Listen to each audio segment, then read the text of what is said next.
Mississippi State Port Authority at the Port of Gulfport. John, can you hear us? I can, Mr. Chairman. Good. Good morning. I was just looking over the comparison from last year. There's not a whole lot of change year over year to FY27. But before we get into your numbers, can you just give us a little bit of what's going on at the Port of Gulfport here in the last year and how things are going? Yes, sir. Thank you for this opportunity and appreciate the flexibility to do this remotely.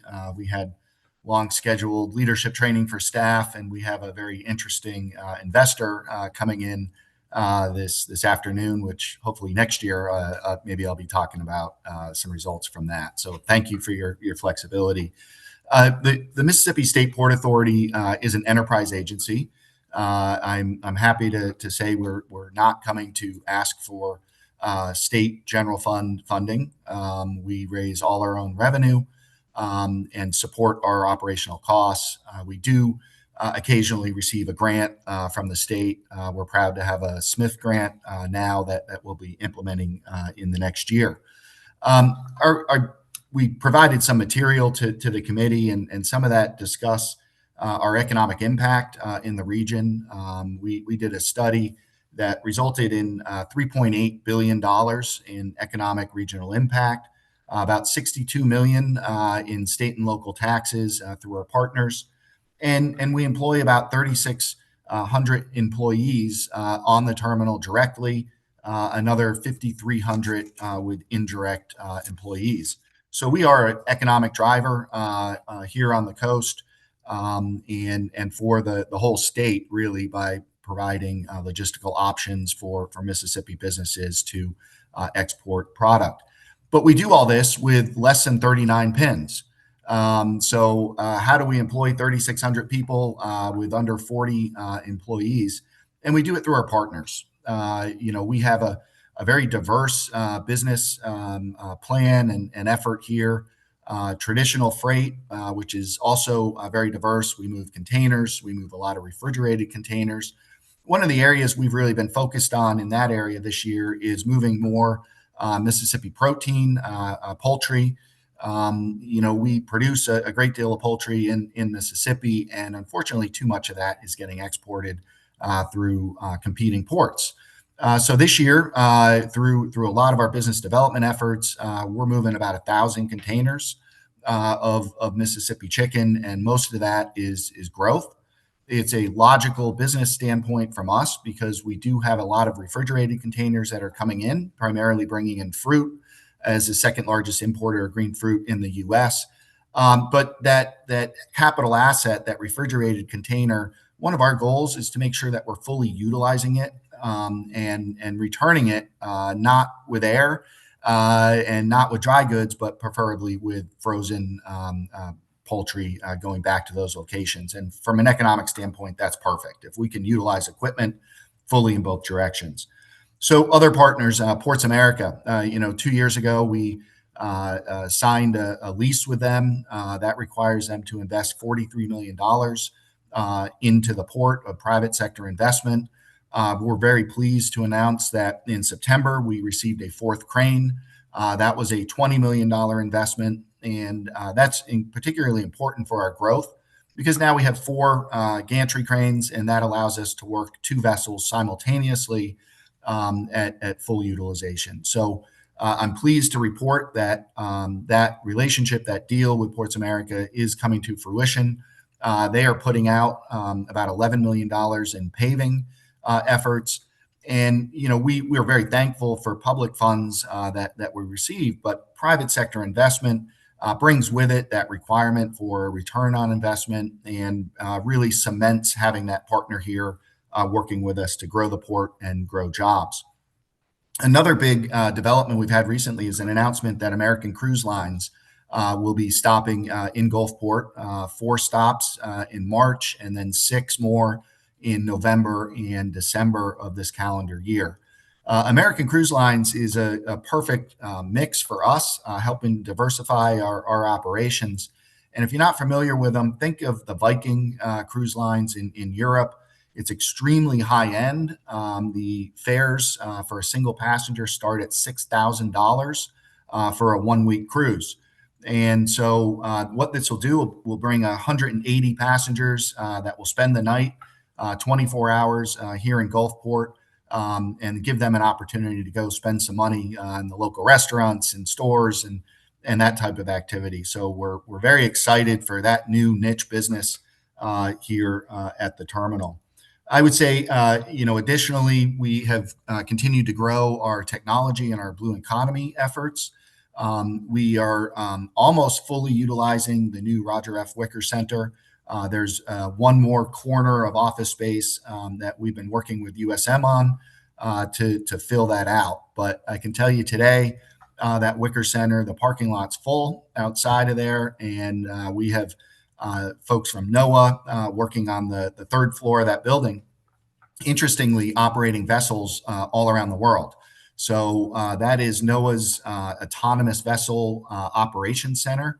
And so when you walk up there, there's young folks in front of computers, and they're literally driving vessels in the Great Lakes and in Alaska doing survey work, but right here from Mississippi. And what a neat expansion on our Blue Economy efforts, high-tech jobs, folks, GS-15 type folks that are now living and working in Mississippi. On top of that, our partner Ocean Aero has grown their workforce to 100 employees doing high-tech work and again supporting our Blue Economy efforts.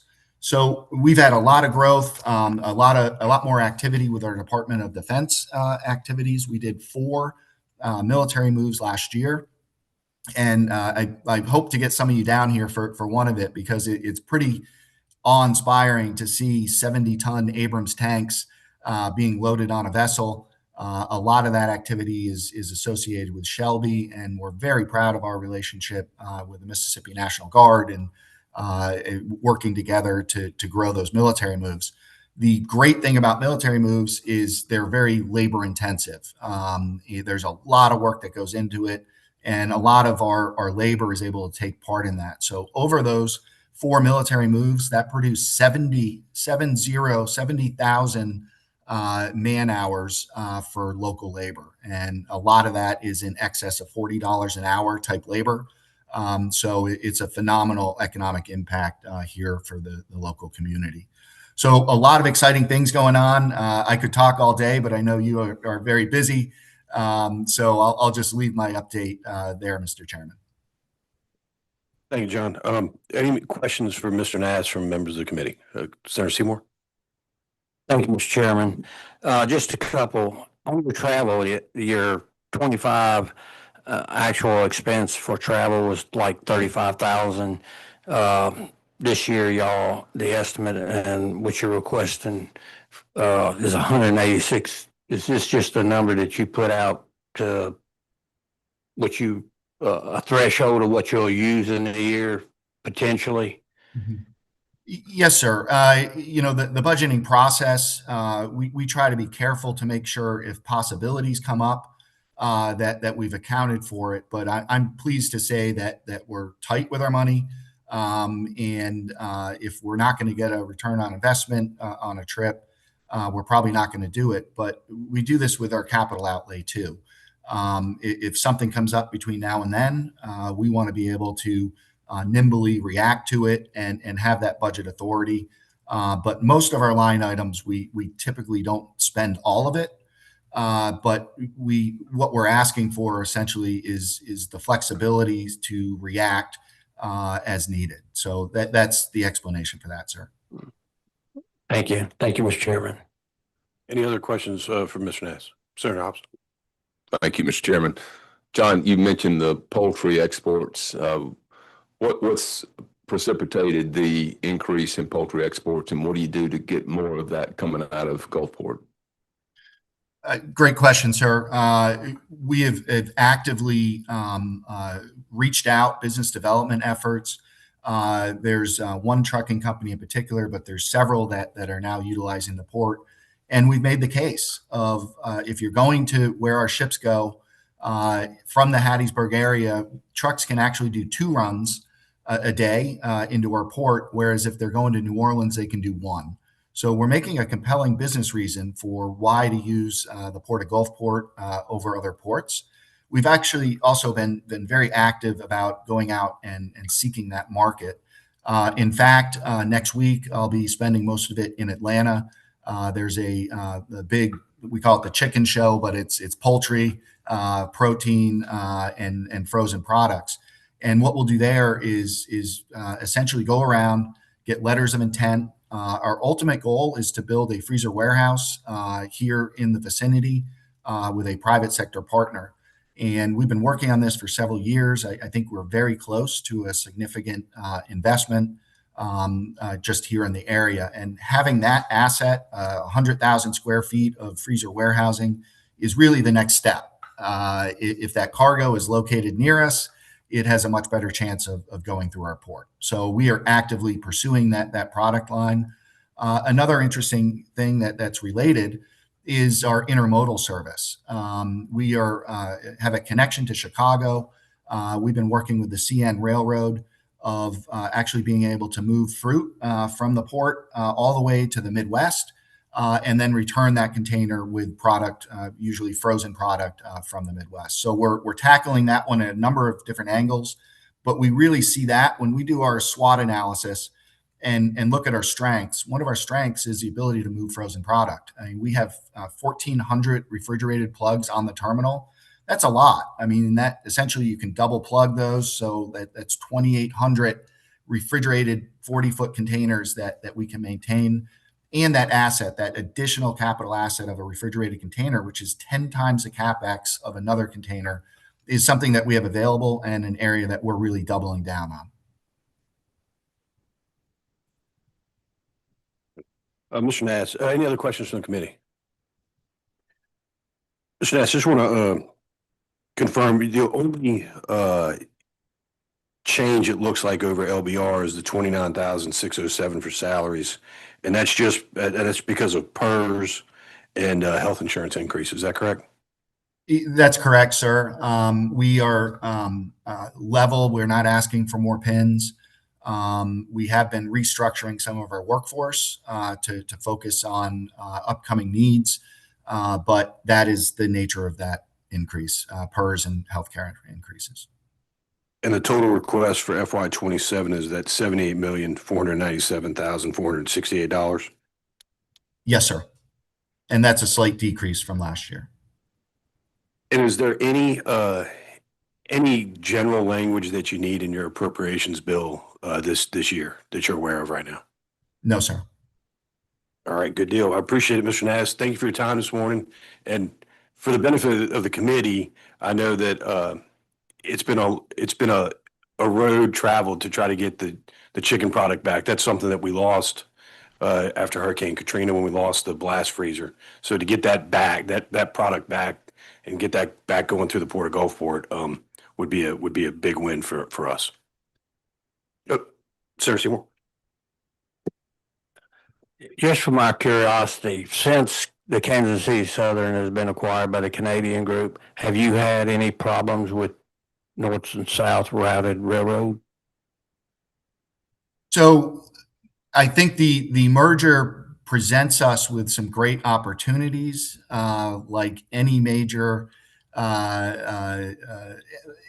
merger, there have been some hiccups here and there, but we are working through those, and we think ultimately it'll put us in a better position in the long run.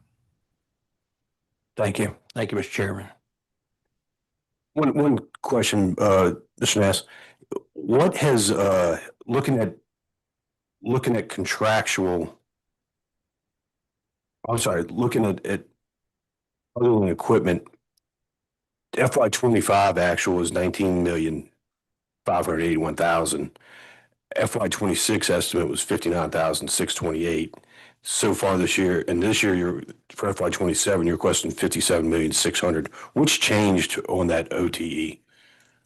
So it's part of our strategic plan. We have a capital investment plan that adds up to about $400 million of things that we could do, but we really look at that CIP, capital investment plan, as a menu of options so we can react to business developments.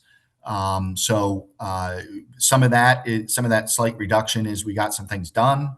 But the reason for that very large number, if we hit that, that would be awesome.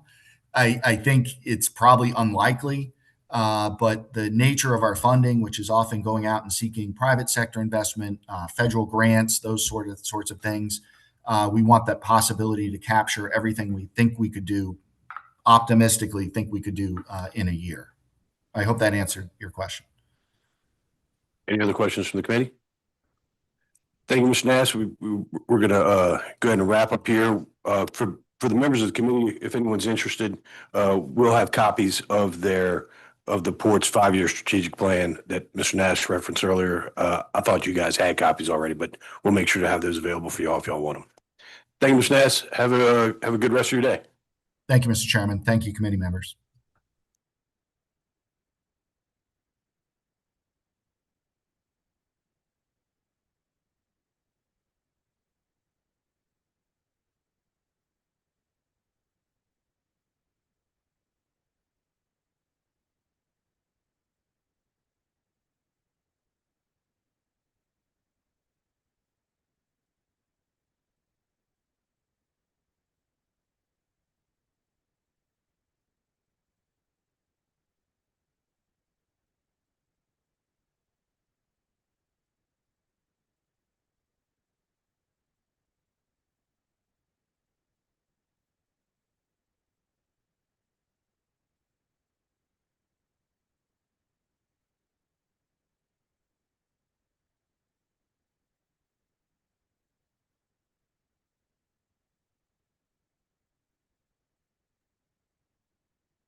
Okay, thank you.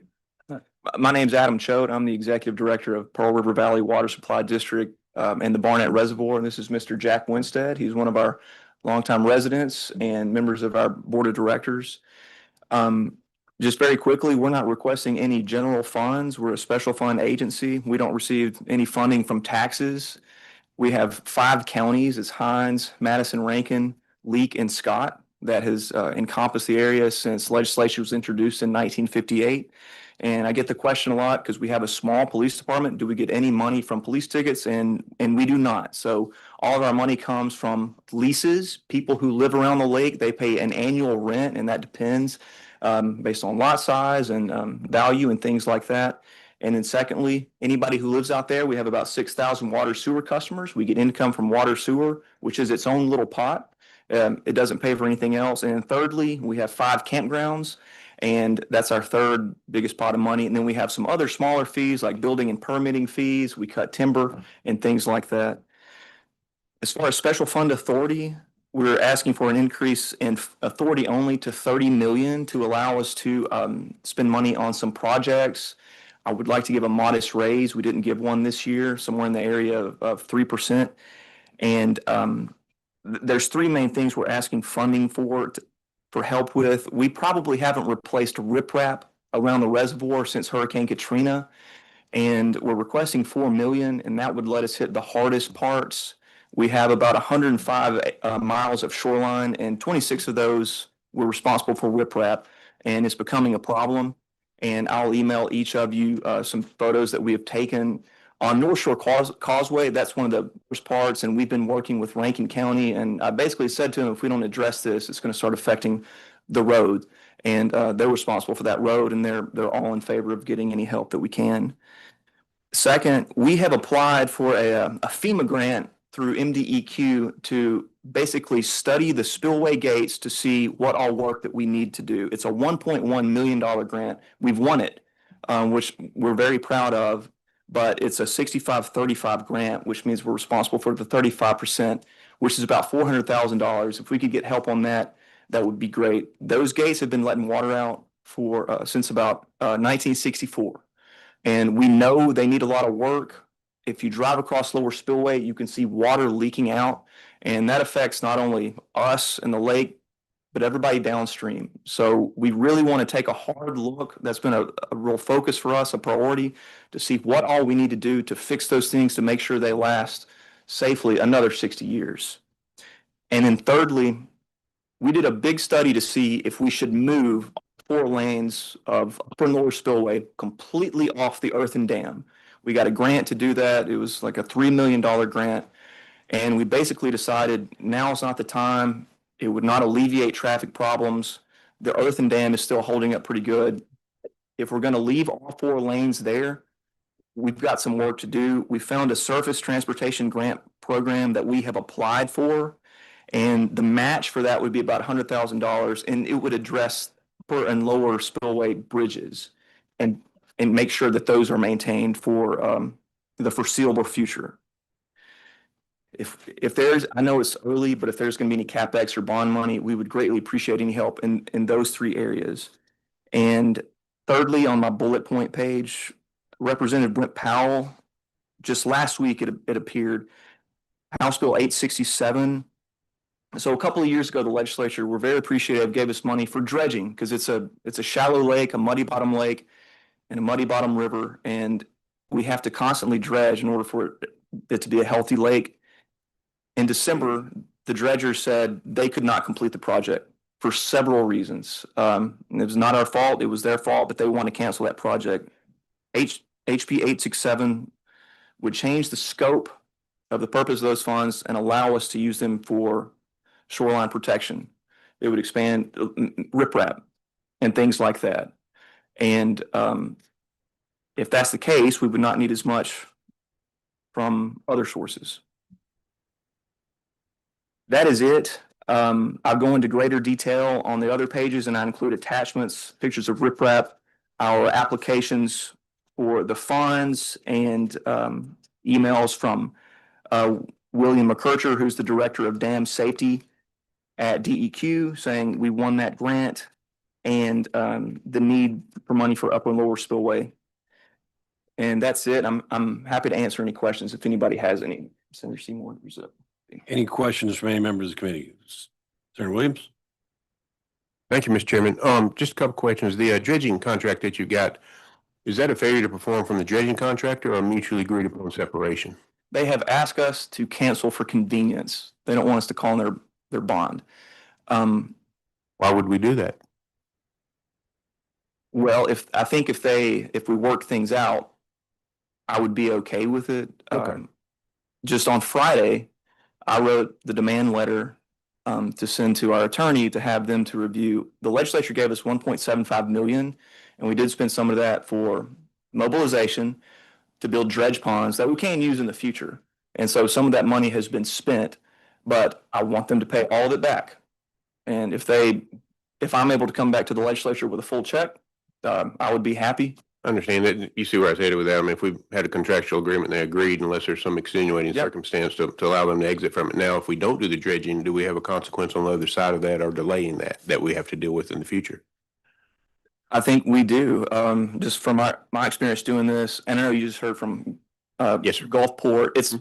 I think dredging the lake it's a kind of a very different process from dredging a river or dredging a port. As we have found out, there's just different types of difficulties. And starting from the beginning to completing a process and just doing a few neighborhoods around the lake, it's about a 2-year process. And the residents are very mad, but I can't very quickly hire somebody and get them to go back and just finish the. But would you project. continue the process trying to procure another contractor? We will. Okay. We will. That'd be an ongoing thing? We've got to, I think, divorce ourselves from this right now. Yes, sir. The contractor we hired, he turned around and hired a subcontractor, which is normal, and the owner of that company died. And then everything just kind of snowballed from there. If you know they're not going to perform, it's better to try to find an amicable way forward. I understand that because I know we've stayed with people that we didn't think could. It ends up bad, but I Yes, sir. applaud that. But seems like the need is there. There is definitely a need. Just another question or two. You mentioned that water. Y'all service how many homes with water? We have about 6,000 water connections. Is that water association or district in good shape? When I say that, we've been doing a kind of a deep dive in rural water and stuff, and we've got associations that are forward thinking as far as expansion, which may not be an issue here as much as it is in other places, but maintenance of infrastructure. We've got 60-year-old systems, and a lot of times Right. that infrastructure hasn't been maintained. What's just briefly the status of that? So it is a difficult system to maintain because Yes. we have a lake in the middle of it. Yeah. So it's essentially 4 different systems, but if something breaks, we fix it. And we make sure we fix it immediately. We try to respond to anybody who has questions. I've got a texting system on my phone where if we have a boil water alert, I text it and it goes out Okay. to everybody, about 3,000, about half of them are signed up. We do our best to keep rates high enough to where we can afford if we need a new water well or something like that. Y'all do It's annual not studies? falling apart. Okay, are y'all looking at annual studies as far as your rates We do. versus that, infrastructure, asset management, all those things that kind of Yes, sir. the essential things that we do. If you do them, I think an association is healthy and some have not, but obviously that many. Yes, sir. And Meters. I'm happy to provide any of that. We just raised rates. And of course, everybody, nobody wants to have their water and sewer rates raised. But if you want to maintain a healthy water and sewer system, you have to. I see a lot of the utilities, electricity, water, we're at 9.9% delivery, and everybody gets used to that, and they don't think it takes money, but it's got to be what it is. And not that you're trying to make money, but you need to sustain the infrastructure, and I think that's important. It's extremely We have expensive. places that, they haven't raised rates in 20 years. That's a sign. That's a problem. Right. We've got to do that. One last thing, I'm sorry. You mentioned the $1.1 million for a study for to take a deep look at a lot of things that have been in place since the origin of the reservoir. Again, you've got to have the study to understand it, but do you anticipate a pretty good need financially on the other side of that? I'm just guessing that it'll probably say that we'll have to do about $4 million in repairs. That's not much if we haven't touched that thing in 60 years. Somebody built it right, it sounds like. So okay. Good. Thank you, Mr. Chairman. Chairman, can I make just a couple of comments? Yes, please. I am a leaseholder out there. I've been there for a good many years, and Adam is doing a great job of managing this operation. But what we have done, we have spent money over the years for our infrastructure. Our sewer system, we went on with the new Rankin County system, got off the metropolitan system, and we're on with the new Rankin County. It cost me more money as a resident out there, but also I know we've got a good system. We have our own water system. We have 6 or 8 wells of our own. We provide our own water. We had a well to go out last year, and there's 3 wells on the Rankin side, and we had sufficient water, but if we had a second one to go out, we would be rationing water. So we went out to do a new well. We had a $2 million estimate on the cost of that well. When it was all over, it was about 3.2 million. But so that comes back on to me as a resident. My water bill, my sewer bill has gone up. And what I tell our neighbors, and naturally there's going to be some upset, had you rather be on a viable, maintained system than you had go back on the metropolitan system with all the problems. So we stand on our own as far as our water system and our sewer system. Yes. And it's because the management has said, and I've been on this board probably close to 20 years, and we have told the people, we've got to increase your fees in order to do maintenance, but that's the only way we're not going to wind up in the shape some of these rural water systems are. And I just want to share that with you as both a board member and a leaseholder. And I do represent, I'm on the Department of Environmental Quality Board, and actually it's their representative. So we're looking at the water quality because that water comes to Jackson. A lot of that, Nissan uses our water. So we try to look at all of those angles as a board rather than just a recreation. And we've got 33,000 acres of water that people use and enjoy. And many of the people that use it are not leaseholders. They are people that want to fish and ski out there. So, but we try to maintain it in a way that it benefits all. I just want to share that with you. Yes, sir. Thank you, sir. Senator Seymour? Thank you, Mr. Chairman. I've got a question about your dredging contractor. Does this have anything to do with DEQ classification of the spoils or the deposit of it? I mean, a No, contractor normally doesn't want to give up a contract if he's been awarded it. What has he not, is it something he didn't catch? His expense is too high? I mean, what's the backbone of this problem? it was a $2.2 million dredging contract for 4 neighborhoods, and everything appeared to be going okay. And the first subcontractor passed away. After that, it became a fight between the contractor, subcontractor, and the subcontractor's bonding company, and it never got better after that. Okay, In short, that's the best way to explain it. okay, thank you. Senator McClendon? Thank you, Mr. Chairman, and thank you, Director. Could you give us an approximate on the page 3, it says recommended urgent maintenance substructure, what the price you're looking at there, and what Senator Jackson and I, as well as Senator Whaley, our districts cover Acapella Dam up there, and I know that's a flood protection totally different compared to what Ross Barnett, the reservoir is. Let me take a quick look. But right here, recommended urgent maintenance substructure. Okay, I'll bring it back.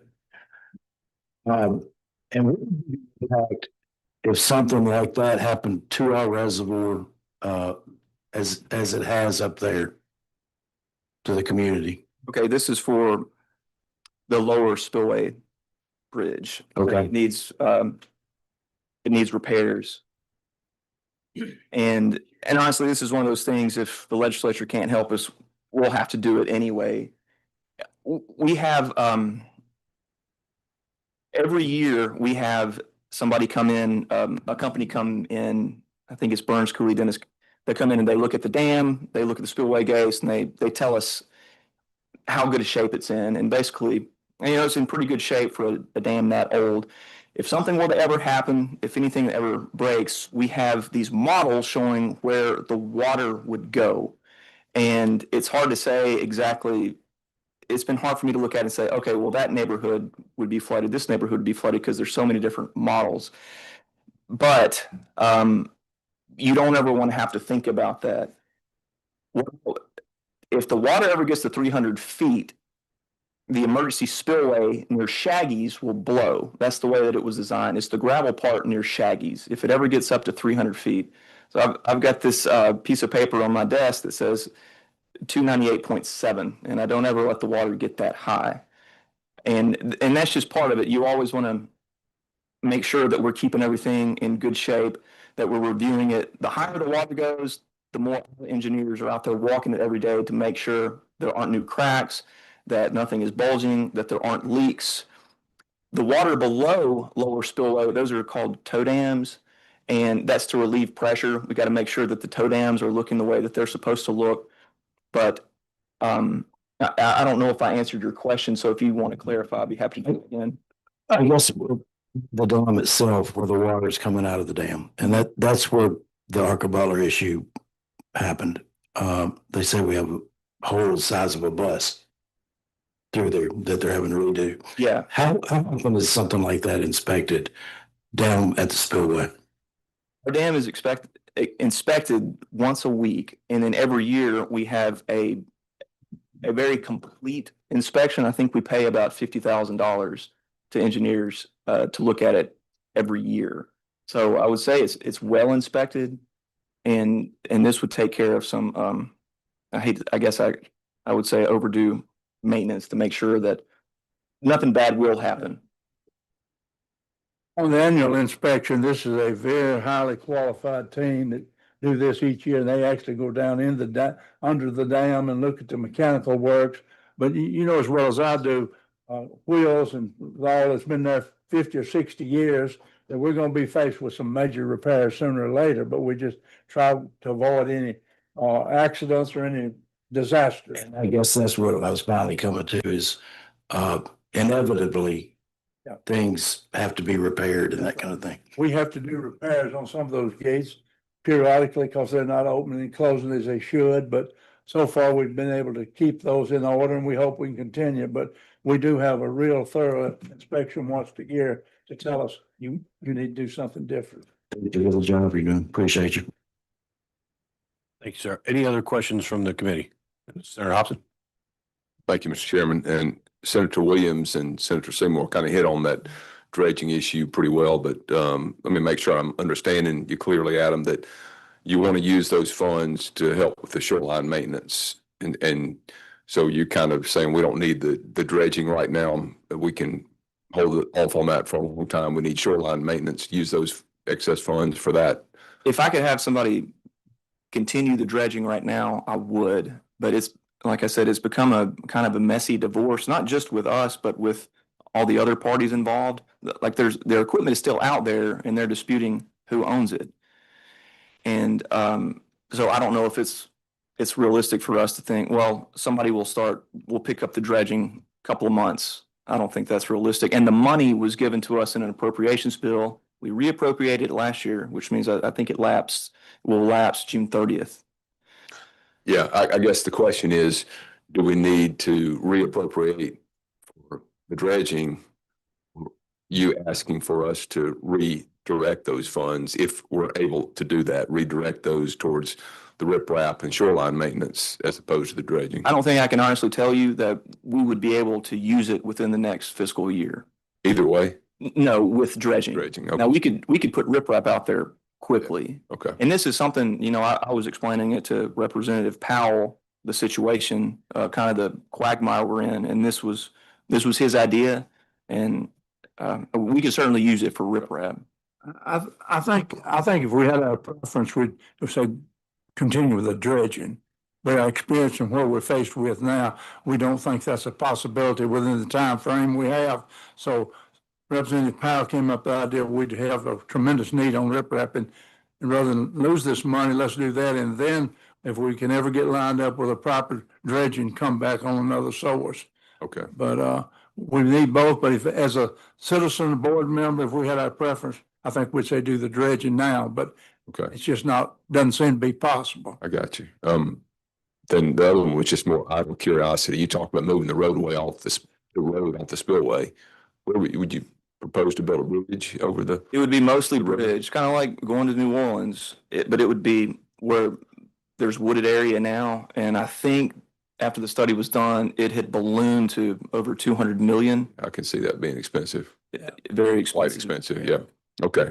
I think the way the traffic count is now, the Earthen Dam is fine. It's not being negatively impacted.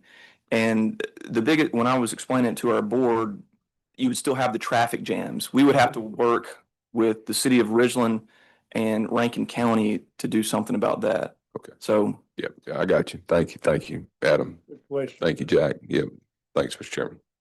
Yes, sir. And we've probably talked about dredging more this morning than you wanted to. No problem. Was that project, that dredging project, was that an access project or was that a capacity project for the reservoir? It would dredge canals in the neighborhoods of North Bay and Madison, and then Harbor Landing, Palisades, and Lake Harbor on the Rankin County sides.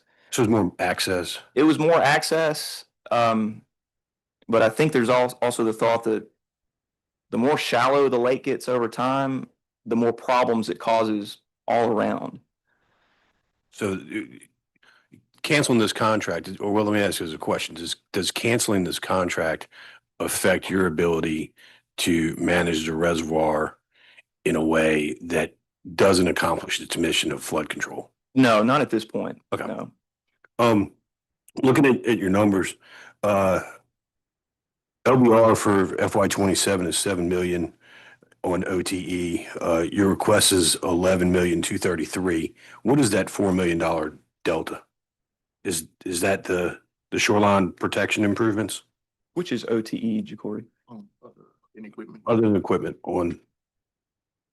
I will have to double check that. Of course, we've made this last summer. But when I was speaking to our finance director and we CC Jacory. And of course, the question was, now that we've got a couple of new emergencies, do we need to ask for more than the 30 million we asked for this summer? And the answer was no.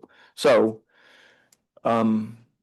now, yes, I think it would be these additional projects we're requesting now.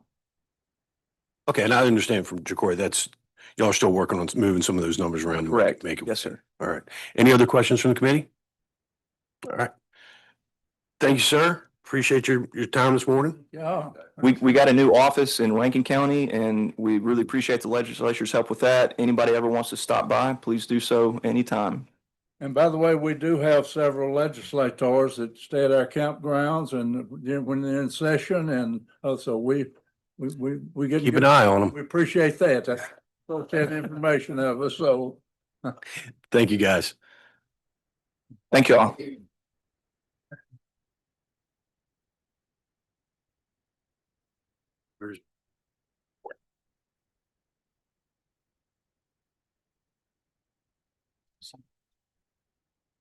You gotta push it. Thanks, Andrew. You see, you got the one page. I'll forward it. Okay. So that you need to bring.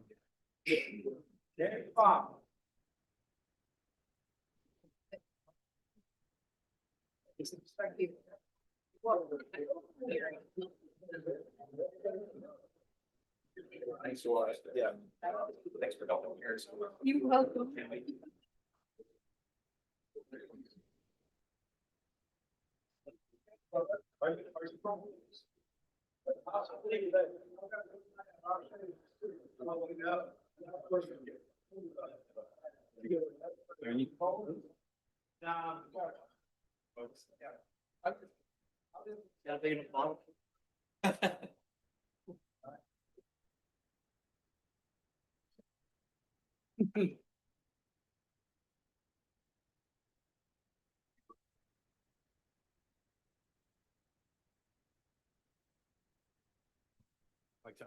Danny Vaughn. Good to see you, Dan.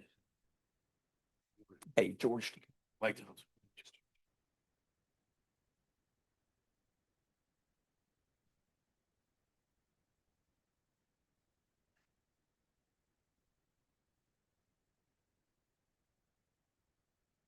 How are you? How you doing, Dennis? Trying to keep up with you. Trying to keep up. Oh, no. The Big Ten reigns again, Dennis. The Big Ten reigns again 3 years in a row. With Well, good deal. Good morning. This is we saved the best for last this morning, I guess. The Pat Harrison Waterway District. If you want to just kind of go ahead, give us a little bit of overview of the Pat Harrison Waterway District and kind of what y'all have accomplished in the last year and where we're headed. First of all, thanks for having us here today. I'm Danny Box, the Executive Director for the Pat Harrison Waterway District for about 10 months now. I've been on the job, and here with me today is our comptroller, right to my right, Mr. George DeCoux, and our assistant comptroller next to him, Mr. John Weems. And we appreciate the opportunity to come and share with you. We spoke with Senator Hobson back in the fall, and we visited last week with the House with Representative Mounds and his committee. And to be completely consistent, I'll share with you what our needs are. Okay. And we have three main points that we want to emphasize to the committee. And the first being is that this special fund state agency needs help from the state legislature to meet deferred maintenance needs that exist across our system. We have 10 parks, 9 of which we operate. 8 of those 9 we own, and we rent some property from the U.S. Army Corps of Engineers at Okeechobee. 2000 Well, in 1995, the state legislature changed our statute to allow member counties to exit. And in 2011, they began to take advantage of that.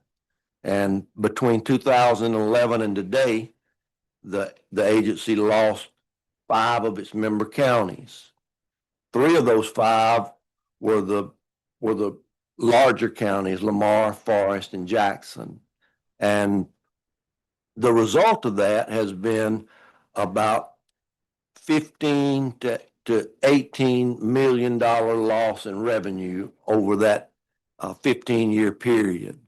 And with no real way for the agency to make that up. And now the result is we have parks that need roads paved, water and sewer attention, equipment. We have employees that bring their own tractor, their own side-by-side, and use those at the park because the funds just haven't been available to make those kind of purchases. So now the one other point that I'll make in that, when the counties began to exit, there was litigation that landed across the street here. And the argument was about what the counties that were leaving, what their financial obligation would be to these parks into the future. And obviously Pat Harrison said it's way up here, and the county says it's way down here. Well, in a 5-4 decision, the Supreme Court said it was a lot closer to what the county said than what. And in their decision, they also said that the financial responsibility that arises from counties leaving shifts to the state. And so that's why I'm here, hat in hand, asking for help to address the situation. And I also want to say too, while it's fresh on my mind, that in a peer review report from 2017, I believe is when that report was done, they gave us an 18-year lifespan. And that was a 2017 report. And without some influx of dollars, we're looking at roughly a 10-year period that this going to have to be handed off to somebody. And we're trying to avoid that, but we need help to avoid it. And so that's primary number one. And you'll see in your handout that on the House side, they asked me to lay down how we would use $15 million. And that's what's in that list that's in your handout. Begins on about page 3, I believe. And mostly it's equipment and paving. There's some other building renovations and stuff, but the vast majority of it is equipment and paving. And for 2 reasons, the equipment obviously, but the paving is where we get most of our complaints at the parks when people come in with expensive RVs and things that they've spent $100,000 on. They'll ask the question, when are y'all going to do something about these roads? And I felt like that was something that we could accomplish in an expeditious manner without much controversy amongst our board, because we're governed by a 15-member board. That so paving was something that I felt like we could accomplish in an expeditious manner. So the second point is we currently have 33 or 4 pen employees, and referencing back to the number of parks that we manage, it works out when you factor in that of those 33 pen employees, 11 of them are divided between the district office and our maintenance crew, which leaves about 23, roughly 22 employees to to take care of these 9 parks that we run. And last week I did a little research. We have 8,000 acres worth of parks that we're taking care of with 23 PEN employees out on the ground. Now we supplement that some with contract workers, contract employees, but I'm of the opinion that crosses us up some with PERS, and that some of these contract employees need to be PEN employees in the PERS system. So currently, we have allotted to us 42, and it's my intention to get real close to that, certainly by the end of this calendar year. And then the last thing is an increase in our spending authority. And I know on the House side, it was brought to our attention that we have escalation authority when we receive dollars, say federal dollars or outside of the system dollars. Now, our astute attorney, Randy Pierce, is digging into that for us to see just what that would look like. But Mr. Stanford, that might be something you could help us with, is because just to give an example, our number one priority right now is the repair of the dam at Archusa at Quitman. The Corps of Engineers, with their Cadillac evaluation and plan, says it's an $18.5 million project. Our engineer says that we can accomplish the job and do it right for less than that. But even his figure has it at $10 to $12 million. And we've gotten the $600,000 Southern Crescent Regional Commission grant. We've been awarded that, dedicated to Archusa. And last week, we were notified that we got $2 million from the Mississippi Outdoor Stewardship Trust Fund. So for Archusa. My concern is that we have about 650,000 in our budget for capital improvements. And I don't want us to get in a situation where we have some other requests out for dollars, federal dollars, to help us at Archusa. And I don't want to learn in July that we've been successful, but we can't utilize those funds until we get authority to utilize them in the next legislative session.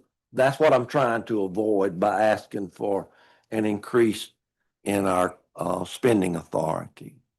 So unless I failed to mention something, George or John, that's Other than the fact that our auditor does agree that we have a 10-year time frame with the remaining cash. And John, Danny and I talked about on the way up that we are spending more of that cash with special projects that we have, the dam and other projects. So that time frame may speed up a little. So we are, Danny has a little bit different approach than our prior executive director. And so that cash balance may go down a little bit quicker than the peer or our auditor estimates. And I know, Senator Thompson, that you asked me to talk a little bit about some of the things that we've done in the past year. In the 10 months since I've been here, we relocated, redid the boat ramp that we own at Quitman, and the legislature did a special appropriation of $100,000 for that project, and it came in at about 160 that we did that for. We are, a couple of years ago, Pat Harrison acquired Kemper County Lake, and in that transaction there was an agreement to build a lodge hall up there. That project is underway at about $266,000. The legislature also did a $400,000 special appropriation for a new campsite loop, Senator Seymour, at Flint Creek, and we opened the bids for phase 1 of that last Thursday, and the Pat Harrison board will address it on this Thursday. And the low bid was 788 or 28. I don't have the. Say 788. 788,000. So that's phase one. And we have a MDOT grant that will grab phase two of that. And we anticipate the entire project to be about 1.5 million there. And we are at work at Archusa. We have a contract that's underway there. That's valued at about 550,000, which is bringing in fill material and demolition of the failed labyrinth concrete weir there. And then in the next fiscal year, we're going to apply the Southern Crescent Regional Commission grant to build a cofferdam there to protect the area. And with the Mississippi Outdoor Stewardship Trust Fund dollars, we're going to move that project forward. We have 2 years to use those $2 million. So we're going to advance that as expeditiously as possible. Sure. So Good deal. Any questions from the committee? Senator Barr? Thank you, Mr. Chairman. So how much are you asking for the 16 million at the back of your, I guess, your handout? that's Okay. correct. So what's the guarantee? Do you have any data to show that if this money or some of that money is appropriated and these fixes are made, that's going to generate increased revenue for the parks to allow you to be self-sustaining?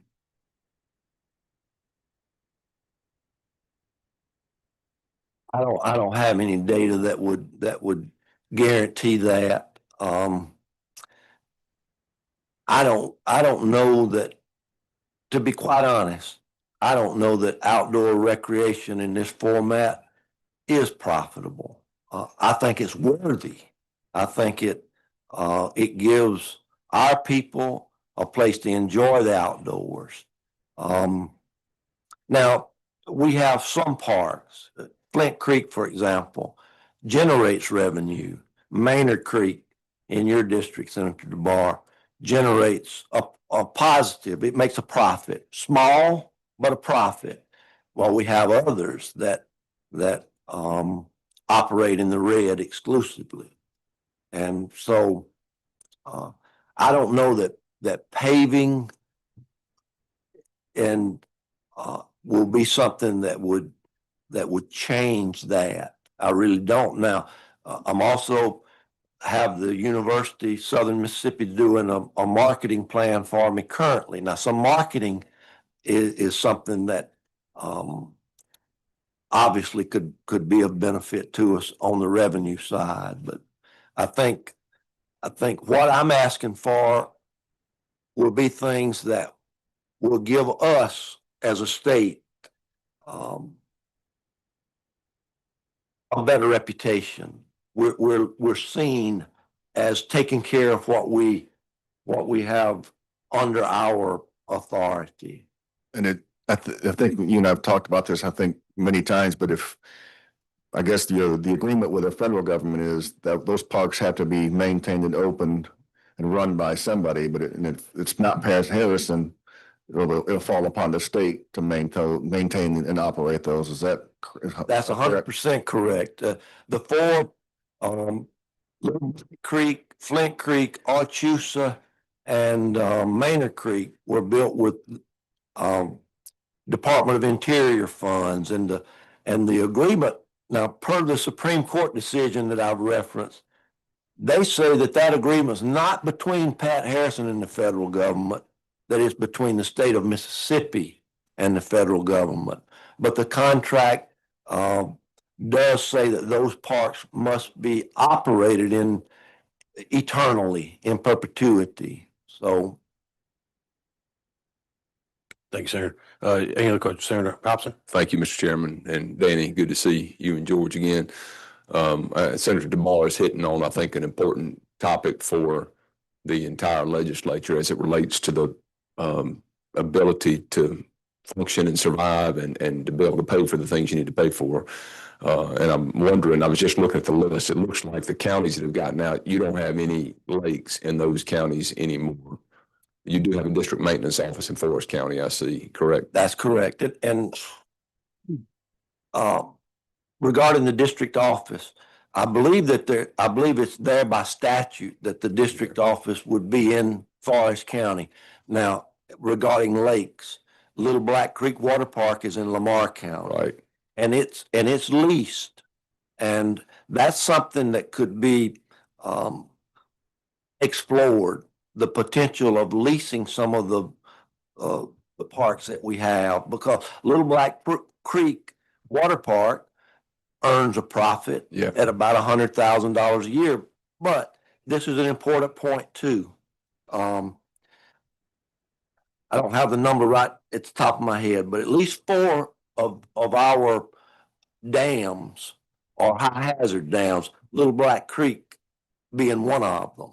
And 2 years ago, the agency was required by DEQ to do upgrades so that it would meet the Department of Environmental Quality criteria for a high hazard dam.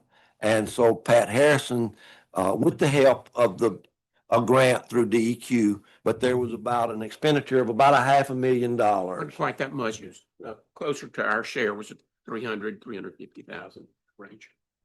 That we have 3 dams as we sit here today: Kemper Lake, Big Creek at Soso, and Dry Creek at Mount Olive. All 3 of those dams are high hazard, and we've been notified by DEQ that they require upgrades. Now, they're not pressuring us, but we're talking about in the neighborhood, those 3, $1.5 to $2 million for those upgrades to. So I know we don't have time now to go through the whole plan, a master plan on how to make you be able to allow you to do your job without just pumping in tons and tons of money. But I don't know, I definitely want to continue the conversation about looking at other places that you may have to lease or may have to sell so that you can maintain and handle the ones that you got that are the primary focuses. There may be some that you just have to look at and go, well, we got to make some changes. We talked about this before, but I do think, Mr. Chairman, that we ought to continue to have that discussion, because I know they're in a tough spot right now with the counties that have gotten out and trying to maintain all this. It's just it's a tough predicament, but it's a tough. Yeah, happy to continue the discussion. Sir.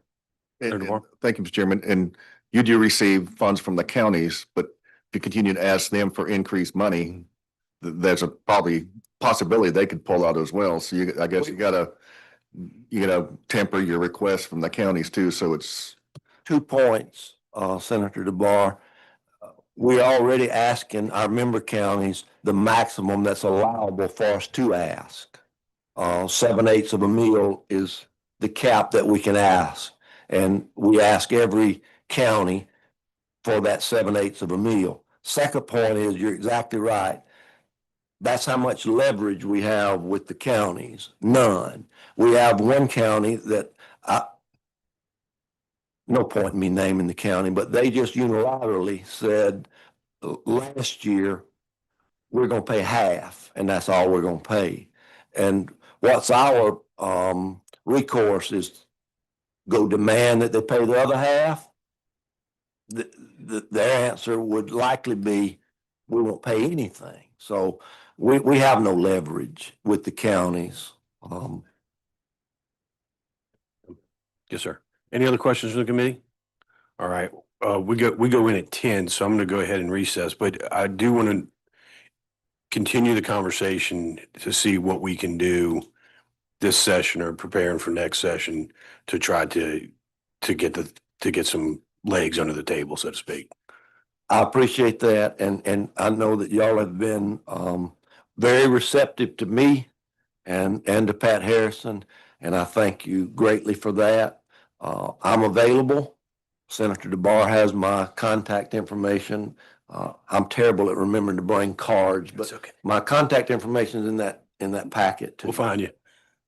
Thank you, guys. Thank you. Recess to 1 o'clock. Y'all look at trying to get any tourism dollars? Appreciate it.